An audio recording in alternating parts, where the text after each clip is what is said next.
Hello and welcome to Illumination Podcast with Nick and Kisma. I'm Kisma, and today we have a really cool topic, which is all about how to not take on other people's negative energy. Hello and welcome to Illumination Podcast with Nick and Kisma, bringing you ancient wisdom for modern day success so that you can have the mindset to get your life and business set. As always, thank you for tuning in. And if you're new to the podcast, take a quick second to hit the subscribe button in iTunes, SoundCloud, or Stitcher.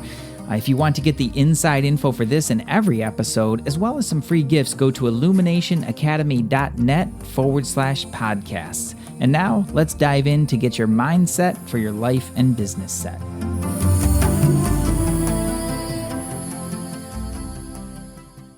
Hello there, Nick. Hello there, Kisma. What's going on over there across the table in our office at Common Grounds, Carlsbad, California? Carlsbad, California. I'm enjoying my kombucha. Mm-hmm. And it's so sweet, though. It's a little bit too sweet, isn't it? Mm-hmm. They did with the kombuchas. They remember when they it first came out, like medicine. It tasted kind of. It was a little bit more of an acquired taste, and now they've made it really sweet. And it's like good. I like it, but I also know that it's like, well, all that sugar is probably negating some of the probiotic effects. But there's that other part of me that's like, it tastes good. Yeah, those are the first real kombucha sips. Somebody's got to be making the good stuff out there. Yeah. But it's been awesome. Like it's really been just a lot of things really kicking up and a lot of cool things on the horizon. Game of Thrones completed. Yeah. I know a lot of people didn't like it. I totally called it. Spoilers. Are we going to talk about spoilers? Okay. Spoiler alert. Spoiler alert. I mean, That's anybody important. who's a fan has already. Yeah, but anybody who might not have listened. Yeah. Okay. Just plug your ears. All right. Bran is now king. The Sage King. The Sage King. Yeah. And he should be king because he can see and he can read and he's chill and he's like not attached. Like, I don't know. I think it was a good choice. I'm with you. Mm-hmm. Yeah. I didn't see it coming, but you called it. I called it halfway through. Bran because he was like, I don't want to do this. I'm not to be a king. Which is why he's going to be a good king. He'll be a great unattached. King. Yeah. Mm-hmm. And the memory, he has all the memory. And right. He's the sage. Yeah. And when you look back, that's the funny thing in like history, way back history, before it got really messed up, it was the wise kings that ruled. Right. It was wisdom. And they had all the riches, but they also had the wisdom. The wisdom, the knowledge, the truth. Yeah. And that's something that maybe is lost a little in our current leadership. You think? Maybe just a little. Just a little. But there's bright stars out there too. It's not to say that there's not. Yeah. But the wise ones, that's the cool thing about Bran, stayed out of everybody's stuff. He's very relevant for our topic of how to not take on other people's negative energy. And when I say negative energy, I'm doing that because I think people will get it. It's like, oh yeah, everyone has negative energy, but we're really going to teach on this in a different way than you might have heard before, because energy is energy. Some people are happy, some are sad, some are angry, some are cool. Sometimes the labels make things work, but it's really about being in our own energy and making that as clean and bright as possible. Yeah, that's the truth of it. Mm-hmm. I think maybe a better way to talk about it is like a more discordant energy. Yeah. Or just old congested energy. Discordant. But the fact is it's going to show up in the world as negative or that's what cranky or angry, That's how it'll feel. And that's what 99% of people will call it. Right. Right. So people have loved us talking about this in the past. We thought, okay, it's a great topic for today. And since you're the kind of king of energy here, president of Energy Mastery, I thought I would just kind of go down and have this chat with you, and you can share your expertise. I'll offer up anything that comes to me. But, when we look at the first place to go, the first piece, what is it for all of us humans? Well, the first piece is really about being aware of what's going on. So this conscious awareness. It's having a sense of self-awareness. And that is definitely easier said than done. People are busy. We're rushing from thing to thing to thing, juggling a million different things. And not a lot of people necessarily see the value of taking time out of their day to sit down for a second and be like, hey, what's going on here? Just within yourself. Right.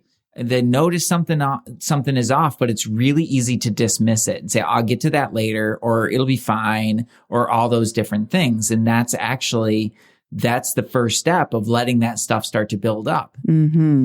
So you don't get it when it's a little whisper. You don't really address it until it's super loud. And would it be accurate? When I think about just being present, conscious awareness, my mind flashes to New York City where everyone is walking and texting now. It's a problem. Yeah. They're making laws about and that. And texting, like heads down, I'm going. It's fascinating. But, when we're not aware, we're in the noise of the world. And, the way I think about the energy bodies, then we just start to lose energy. It's going into other directions. And it's going to attach and kind of bring stuff in that might not feel clean and bright and shiny simply because we're not aware. We're not focused on our own mindset and our own being. Right. That's you get out of your lane. Right. That is one of the primary tenets of the energy mastery system. Stay in your own lane. Why do people want to get out of their own lane? Well, it's just, I don't know that they want to get out of their own lane as much as they just consciously and unconsciously choose that because it seems like the right thing to do. Okay. The mother is a great example. Okay. Where, there's a certain period of time where you're really responsible for that child. Right. And you'll never not be responsible in a certain way. You're a mother, like that'll always be your child. But at a certain point, that person becomes responsible. And many times parents turn it upside down when they really get back into the kids' problems and trying to solve all their children's problems and not giving them the opportunity to really find their way through. Well, that's a great example of where they're actually getting out of their lane. Exactly. And then it becomes a little bit really crunchy between the parents and the child. Yeah. Because, the child is basically going to do exactly. Especially like teenage, young adults, for sure. Yeah, for sure. That's a particular time, there's room. I mean, it's fluid throughout the whole thing, but I've seen this in adults. Okay. They're complaining about the son who's living at home. And I would think in the conversation, that, they're talking about a teenager. How old is your son? Oh, he's like 28. What? I don't even understand how this is a conversation. Some people live at home for a while. Yeah. And there's nothing wrong with that, but stay in your own lane. Stay in your own lane. Yeah. And that's the same thing that people do at work. They start to take responsibility, and it comes oftentimes from a really caring place. Right. I just want to help. Right. I want to help this person out. I want to help them feel better. That they got something on their mind. They need to vent it out. Yeah. But here's the thing. Here's where I want to insert, like getting really to what's up with that. Why do people do that? Is there a flavor and nuance of it feeds their ego? Oh, sure. And then when people leave their own lane, they get distracted. They don't have to deal with their own stuff. So they start getting enmeshed in everybody else's. Personally, I think it's both.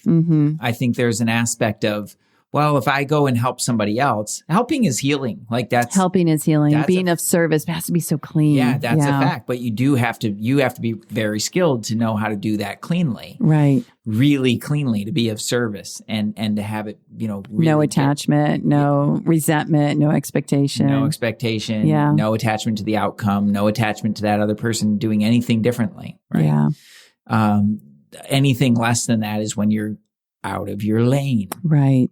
As somebody who's doing a lot of healing work, I can say for sure that that's a really important thing that has to be mastered first, or you will drain your energy so fast. For sure. But I think it's twofold. I think part of it is that it's an easy distraction from what's really going on inside of you. And there's just a misunderstanding that, if I help other people, I'll feel better and then it'll be fine. But it won't, because it didn't actually solve the things inside. And then there's that other part, just taking on other people's stuff through that. Well, it's the I'm doing it. Yeah. I'm helping. I'm helping. The I. Yeah. That gets into that ego thing that you, right. It's like, I'm swooping in to save. And it's like, well, are you really helping? Yeah. And the other piece too, that I want to look at, back to that kind of awareness thing, is it's easy to take on other people's kind of, I call it like lower vibe thoughts or energy, like panic, lack energy, anger. These things can be just like a wildfire. And so if we're not in our lane and really aware of what our mission is, what we're doing here today, tomorrow, whatever it is, we can take on their stuff. Yeah. That mostly happens on an unconscious level. Exactly. However, I would think by being aware of one's own mission and purpose, it's going to, you have a better opportunity of not taking that on. Yeah. Yeah, absolutely. And it calls, the work really calls you to a higher level of awareness of what you are actually taking on. Right. I won't go into the whole thing, but I did have a really, really interesting experience at one of the recent high level trainings that we did at Energy Mastery, where I was working with another individual, and I really saw for the first time much, much more clearly how that subconscious plays out in another person and what it will do to enroll another person into their stuff. Yeah. And so in an everyday kind of thing, you might never pay attention to it. But when you get into more intimate relationships or intimate situations, like when you're doing healing work with somebody, it's really quite an intimate situation. I've had so many times where people sit down with me. Just yesterday, as a matter of fact, I was talking with a new client, and literally 5 minutes into the conversation, she's telling me about like all these like really quite intimate things, things that had happened in her life and how it's affecting her now and all these things. It's like, wow, that's so awesome that she showed up that way to be able to just, start to have that conversation. But this is an intimate thing. And as you get closer in that way, the subconscious has more of a hold to start to enroll your subconscious. Right. And so whatever side of the fence that you're on there, it really pays to have that keen level of awareness of, what am I buying into? Is this my stuff? Right. What's the story? What's the thing? It kind of reminds me of Daniel Pink's book, To Sell Is Human. And that's that subconscious is enrolling, man. Yeah. It's enrolling you and it's enrolling the other person into the stuff that will help it to stay exactly where it is. Yeah. And what are those things? Fear, lack, frustration, separation, creating the other so that you can be in the competition or in, have an adversary to fight against or whatever those things are. All those old patterns are playing out. And those are the things that have kept the person safe and alive and moving towards their goals. And let's be fair. These are things that really successful people have that have helped them create great success. But in order to have the whole package, some of that's going to have to go. Yeah, for sure. For sure. I love that. I love just like being able to kind of bear witness to self. Yeah. Like this is mine and then this is not mine. It's a trip. It's a trip. It really is. Yeah. And it does take, it takes like back to that courageous vulnerability. Totally. It's like, okay, is this mine or am I taking something on because it keeps me from doing what I'm here to do? Yeah. Or both. For sure. The other question I had when we were looking at, okay, how do we examine this is would you say it's accurate to say, ask why is it showing up in my world? Why is this negative energy, quote unquote, negative energy from other people coming at me, showing up? Like what am I doing to bring it? Yeah, that's always a valid question. People don't want to ask that question all the time. Well, it's because it calls you to take a higher level of responsibility. Extreme ownership, huh? Yeah. Yet, would you say it's fair as we ask that question, as we inquire, that we don't need to make things wrong? That it's really, we're just kind of investigating and getting to the truth so that everything can be brighter and shinier. Well, that's really interesting that you say that because that's actually the exact place where people trip up with that whole process. So extreme ownership. Great concept. Like I love that he coined that phrase, and I'm a fan of the Jocko. Of the Jocko podcast. But how that gets used, and if you listen to Jocko, he when he teaches on that, it's not used as a club to beat yourself up with. Right. He's in his work, and that's one of the things that I truly respect about that him and his podcast and what he's doing is that he's really in his work himself. Okay. And that's something I always strive to be in as well. Always be in the work myself. So how you put it is just so beautiful and simple is like, all right, you take a higher level of responsibility, but then you make it wrong or you make yourself wrong for having that in your life. Right. And that's sad. And that's sad. Because then it just gets crunchy heavy, all over again. And it gets self-punishing. And that's a big one. I mean, I can't tell you how many people I've worked with that they're just beating the crap out of themselves. Yeah. Yeah. It doesn't make resolution any easier. Yeah. So when we ask, well, why is it showing up? What are we looking for? If I can refine that a little bit. I tried my best to stay out of why questions because why is a really great way to make crazy. It's a slippery little slope where you get into it and it's tricky, right? It's not always a thing, but it can do that, especially when you're dealing around in your own mind. Right. Okay. So one of the things I ask is, okay, well, what is this showing me? What is this showing me? That's a good one. Or what's it revealing? Yeah. What is this revealing? Or what did I choose to create this? Yeah, I think, or attract it. Why am I attracting it? What did I do to attract it? Why did I choose to create it? Because we're players in the field, right? So sometimes it does feel like everything's being dumped at us, but we know cause and effect, karma. And so again, staying out of the wrong and the right and just be like, why did I choose to create this? Yeah. What is it showing me? What's it showing me? That's good because then we can turn it into a lesson. Right. Right. What is it showing me? And sometimes it's complicated. Right. And everything is energy, but we don't really live as if everything's energy. And so we don't really look for the underlying energetics behind it all the time. And then that's where the whys get really kind of confusing because then it's like, well, why this and why that and why everything else? And it's just like, it kind of circles in it. Right. But it's like, okay, well, what is this showing me? And it's not always a clear cut answer. So sometimes you just kind of have to be like, cut the cords and, kind of move on and be like, okay, well, I'm open to receiving that lesson anytime now. Yeah. So there's a few reasons though. If you think about some of the most common things that I see, one is that you've cleaned up some things and you opened a space for things to release. Oh, that's a good way to look at it. So a lot of times people, they get victimized by that. Yeah. Because they think they're supposed to be done. I hear that a lot. I've been working on this for so long. Yeah, I should be done with this. I should be done. Yeah. With it. And maybe. But should never really works. Not really. Yeah, there's better ways. But maybe you have done the work or maybe you opened up a space for it to release. So when I've been working on something and then those exact things show up in my world, it's like, always really shocking. Like, whoa, like what just happened?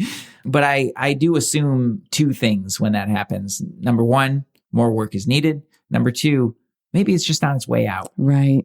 Right. And so they get that idea. There's that idea of like, oh, the universe is testing me. Like nobody's testing you but you. Yeah, exactly. We test ourselves. It's just the hidden parts of yourself that are testing in a certain way, that are like, okay, but maybe this, but maybe that. It's like that lover that, that just like you keep going back to and it's all wrong. Stop that. But you just can't stop. It's kind of like that. Yeah. It's a little like that with the subconscious trying to hold on. It's got all these little tendrils in all these different areas. Yeah, for sure. So also sometimes it shows up because of the choices we make. Yeah. Oh, duh. Yeah. You're so right. You're so right. And that's the ownership piece of really getting down to, when we, at the very least, when we set the intention that we will make choices for our highest and best, we really do make better choices. Absolutely. We might still eat the chocolate cake or have the martini or whatever, but I do know when we make the decision, I'm going to make choices for my highest and best, things are better. Yeah. It's when we choose, like we've seen many people do, either to be in spiritual pride or choose to think they can lie and get away with it. I mean, it's the whole thing I could be talking about with a past mentor, but it's just not going to serve anything. Book forthcoming. But it's like that creates a lot of havoc and it lowers one's frequency because instead of choosing to be in the highest and best, you're not choosing, and therefore you're going to attract the events and the occurrences and the people of a lower frequency. Yeah. It is mostly subconscious choices that are just really just below the surface. Right. There's conscious choices too, where it's like somebody's gossiping. Yeah. And you just want to get into it. Yeah. You just want to hear all the dirt, man. Yeah. You just want to hear it and get into it. And it's almost like you kind of want to just get down and roll around in the mud for a little bit. Energetically, that's basically what you're doing. Totally. There's times when you just want to vent it out. Right. And that's okay. But you have to do it in a mindful way. Mindful way, clear, honest, end it. Complete it. I was having a conversation with a client about this, and I thought it was just a really valuable conversation because oftentimes in relationships, especially your intimate relationship, your spouse or your significant other, that's the person that we feel safest with. Yes, that's true. And they always say, they see all sides of you. They see the very worst parts as well. And that's why. It's because that stuff like builds up in you and you just got to get it out. And that's like your one safe person in the world. But what you don't realize that you're doing is you're basically just throwing a bunch of garbage all over that person and all over your home. Yeah. It's pretty sad. And that happens a lot. Yeah. So it's not to say don't do it. It's just to say if you're going to do it, go outside. Go outside for one. Take a walk. Take a walk. Do it. That would be a better way. And also at the same time is make a container for it. Right. And how that one of the best things I've ever found with that is, hey, you just ask the person, hey, I just need to like vent this out. Are you okay with that? Yeah. And tell them what you need. Hey, I don't need you to do or fix anything. That's a good one for women because the guys usually want to like get in there and like, we'll just want to start fixing. I'll tell you exactly what to do. Yeah, right. And you're like, well, you're not hearing me. Not that we've ever had that conversation. Never. Ever. But it's to say, especially to say like, I don't need you to do or fix anything. I really just need to get this out. Right. And now you have a nice little container and that person knows how to hold that space. Right. And it gives a place to get out of there so that you don't get enrolled into it. Because I can tell you that that's also the person who's the recipient of that. You're the person that they care about most in the world. Of course, they're going to get enrolled in your stuff. Do you really want them enrolled in your low vibe stuff? Yeah. And then it just magnifies and the whole house turns upside down, people. It's not good. Your pets are going to have all kinds of things going on. Your pets are going to get super loud. The kids, no, that's true. The kids take it on. Little kids. And what do little kids do? Like they don't know what to do with that. Yeah. And so it'll come out in really loud ways. Right. Because they just got to get it out of them. Yeah. They feel the energy. It's true. So, okay. So we've got conscious awareness, be present, ask, what am I getting from this? What am I learning from this? Why is it showing up? Really make choices in alignment with your highest and best. These are all ways to, not be taking this on. I know there was a tool, an ancient tool that you use and you teach your students and clients. I use it and teach it. Could you talk about this tool that I think everyone can be trying for now and evermore? Cutting the cords. Cutting the cords. What are cords? Okay. Yeah. I mean, this is a really important part. Because we say like cut cords, but what really are cords? Like, let's get to the truth of it all. What are these cords? It's basically like an etheric connection. So it's kind of like a telephone line that connects you to the other person, except it's an energy line. Okay. Yes, it is. And so when the line is open, I don't know how old our listeners are, but if you remember back when the phone was attached to the wall, right. And if you left the phone off the hook, and the other person left the phone off the hook, you could hear. The line would be busy, but you could hear what's going on in their house. They could hear what's going on in yours. And there's a conversation that's happening without anybody paying attention to it. Right. That's exactly what's happening with the cords. It's almost like modern day time. I was watching my phone today, texting a friend. And, if you have an iPhone, I don't know, maybe it happens on the others, and they start texting you, there's that little bubble that pops up. Yeah. I was like, that's weird. Like, how does the phone know? It's just kind of freaked me out for a moment, but it's like a cord. It knows. You know what it's like? It's like a butt dial. It's a modern day butt dial, right? Because you didn't mean to do it. You were talking to them. Yeah. And then you put the phone in your pocket and you didn't mean to call them back. No, but this is a text. Like they're answering, you can see that they're still typing. I love that. Yeah. It's a little bit freaky. It's also infuriating when when it stops. When they write like 2 characters. Yeah. And then it like just stays like that because they butt text. I see what you're saying. Yeah. So etheric chords are like that. And we are very sticky human beings. We might want to educate those that don't know. There's the chord of love. There's a chord that can't be cut. Mm-hmm. It's between all humans and beings. But these other chords, we don't want those chords. I can't imagine why you would want that. Why you would want somebody's anger or sadness or resentment or whatever. And it actually does hook on. So what can our listeners do to get rid of these chords? Well, basically, if you just imagine that you have a lightsaber and then you just sweep it in front of your body, you just cut, and then you just say in your head, cut the chords. And so you're sweeping, and the hand, I always use my hand like an edge and just straight down, cut. And then I throw those chords in the earth. Yeah.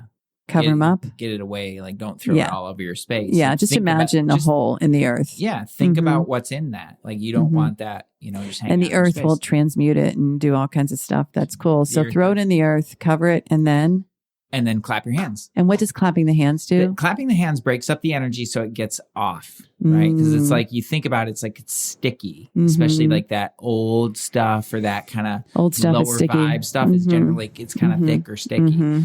So, and you might not be sensitive to that, but that doesn't change the fact that it's there. It's there. I think this is really important. You might not be feeling the chords, listeners. You might not be feeling stuff on your hands, but energy is energy, just like you might not be feeling that text, but it's happening. That's right. So we want to get these chords off. I do believe, I know when my clients accept the mission and they cut chords at least morning and night, they feel so much better. Oh, yeah. Yeah. I mean, I recommend go hog wild with it every time. Well, certainly every time you log off Facebook, cut your cords, because that's crazy town. It just is. Like, there's just all kinds of stuff all over the place. Every time you the news. Definitely that. Every time you finish a conversation with somebody, like, treat it like hygiene. Really, like, just kind of like a little namaste. It is like a namaste. I'm giving you your stuff back. I'm keeping mine. It's actually one of the most loving things that you can do, because they probably don't know about it and they're not going to do it, and and the line is open on their end too. Right. So if you leave and go into another circumstance that's really challenging for you, and they're still kind of connected in their own way, well, you're feeding that back to them. It's just like when children come home from school with everybody's stuff, all the other kids' stuff, and all the other kids' family stuff. You want to cut cords on your kids. Yeah, absolutely. It's like such a great thing to teach. And this is like basic, but it's ancient and it works. And I think sometimes people resist it because it seems so simple. Right. They do. Yeah. But prove it to yourself. Yeah. Assume, rather than assume it's not and it's weird, assume that it's going to work and try it. Treat it as a science experiment and really experiment. And how you can do that right now is just think about somebody who agitates you. Shouldn't be too hard. We've all got them, unless you're like the eye of the universe and blissed out with everything. You know who you are. But think about a person that agitates you. And just notice how you feel. Yeah. Notice the tone of your mind and your body and your energy. Yeah. And then do the thing. Cut the cords. Throw it in the hole. Clap your hands. There you go. And notice what you notice. There'll be a release. Give yourself a second to just pay attention. Don't just do it and say, oh, it didn't work. Yeah. Like, do it and then pay attention. Right. Because again, back to that conscious awareness. Yeah, because everything is energy. And so the more, and you've already been working with energy your whole life. That's the thing that most people miss. And they're like, oh, I don't know about this thing. Or like, you've already been doing it. Right. Because you can't not. But your way of relating to it is really unique. And so you want to give yourself the time, just a moment. It shouldn't take like a long time. It should just take a moment or two to notice, like, oh, what was the shift that I noticed? Is try to think about that person again. What are your feelings around that? Right. Generally speaking, it's harder to think about that person. Yes, exactly. I love that. Yeah. So cut the cords, everyone. And this is, what this takes care of is that immediate gunk, It cleans it up fast. But I know some people are interested in, all right, how do I even get clearer, cleaner, and be more resilient and be able to function the world even stronger and happier? And you have a system that you teach, Nick, and do many trainings for. Tell us about that in case people are interested in really mastering this. Yeah, it's important. The energy mastery system is put together for these purposes. And so I don't want to discount the cord cutting thing because it's actually, it's so big. It's actually one of our fundamental tools and it's a really big deal. So go use it and really let it start to shift things for you. It will get stuff moving. And I should say though, in the training, you teach a little bit more advanced version of cord cutting. Oh, totally. Yeah. There's deeper layers. We could truly teach a whole weekend, like just on cord cutting. But we use it in a more advanced way, in a more complete way. But the thing, back up for a second to what we talked about before of like those conscious and unconscious choices that we make. Right. There's a reason that that's happening.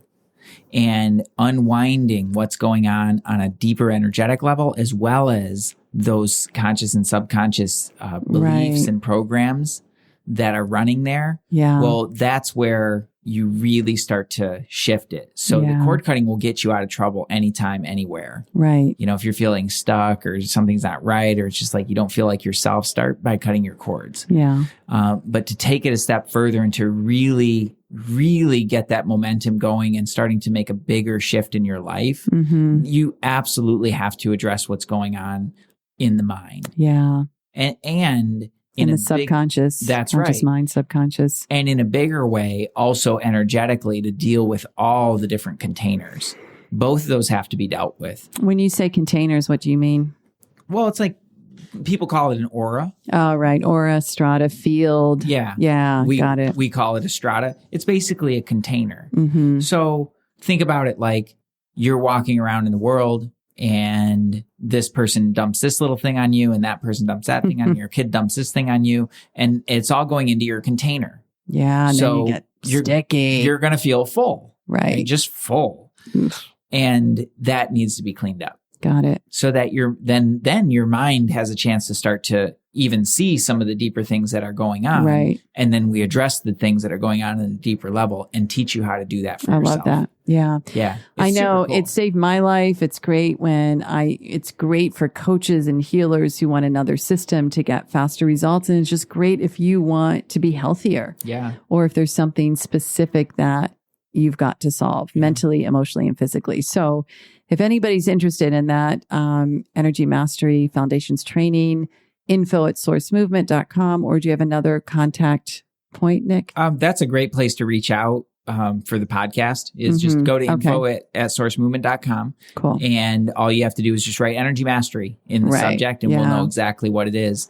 If you're super stoked about just kind of seeing some other things, you can go to energymastery.com or you can look up Energy Mastery on Facebook or, and kind of see what's going on there. But that's a conversation that we have just in a broader way about how energy works in our lives and for health and happiness and great relationships. So good. All that stuff. It makes such a big difference. It's major. And just last word on that, you mentioned coaches and healers and I really feel like number one, there's no way that I'd be able to do what I'm doing without these tools. Oh, no way. Yeah, you'd be taking naps all day long. Yeah. And that's a lot of things. We see that really commonly. Right. So even if it's something that you never use with another client, that you just use for yourself, it is something that really helps you be more effective in everything that you do and really be the best version of that coach or healer or parent or leader that you want to be. Right. Not taking on their stuff. Major. It's a great system. Major. I love that. Thanks for sharing. And for those of you listening, please feel free to share this episode with anybody that you think might be a little gnarly at the water cooler, might need a few tips. We so appreciate you. This is Illumination Podcast with Nick and Kisma, and we'll see you next week. Next week is a very interesting episode. We have an announcement, so please tune in. It is important. And until then, much love. Namaste. Peace.